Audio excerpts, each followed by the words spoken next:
meantime talk about day 10 of the West Asian war, because US now seems to be also boosting when it comes to its weapon capacity, where the US has now ramped up capacity by nearly 25%. Arms that have now been built up amid the Tehran war, the Iran war, and the US now seems to be aiming for faster deployment of the next generation bomber. So let's take a look. When it comes to the Department of the Air Force is now expanding when it comes to the B-21 radar production, and the capacity is now being expanded to up to 25%. And this is now to ASAP delivery of the next generation stealth bomber and also strengthen the long-range strike. So this is now coming from the Central Command of the US forces on what they have been saying as far as when it comes to the sound of American war fighting, of what they have been saying, that the Department of Air Force is now expanding the B-21 radar production, the capacity by 25% to accelerate the delivery of the next generation stealth bomber, and to also strengthen the long-range strike. So that has been as far as the development, Rishabh, because this is, as what they say, sharing multiple videos and pictures as well when it comes to the war-fighting dominance that Americans believe that they are leading in this war.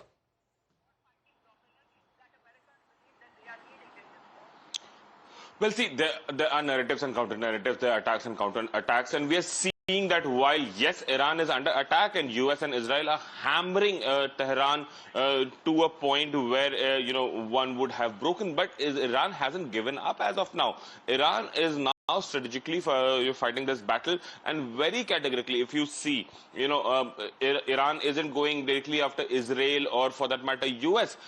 Iran understands that how the pressure tactics will work in this war, and that's the reason that we saw after Gulf of Hormuz, the Strait of Hormuz, was blocked for many hours. Then there were attacks on weather vessel ships, and now we are seeing attacks on oil rigs as well as water distillation plant.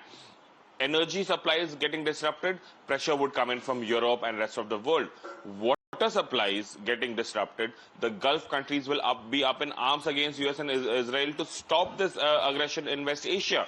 Right. So Iran do understand that while it is, yes, attacking areas of Israel, Tel Aviv has seen many missiles, Haifa has seen many missiles, other areas of Israel have also seen many missiles, but Iran also understands that how to create pressure, and it's pressing the pressure points strategically to ensure that if not Iran, others pressurize well, US weakened but not out, as far as what the Iranians have been saying, as this war has now entered its 10th day. However, when it comes to the growing pressure and multi-front escalation on part of Israel, that also continues. Let's talk about how the IDF has now continued to strike Tehran. We have seen dramatic pictures that have been coming in.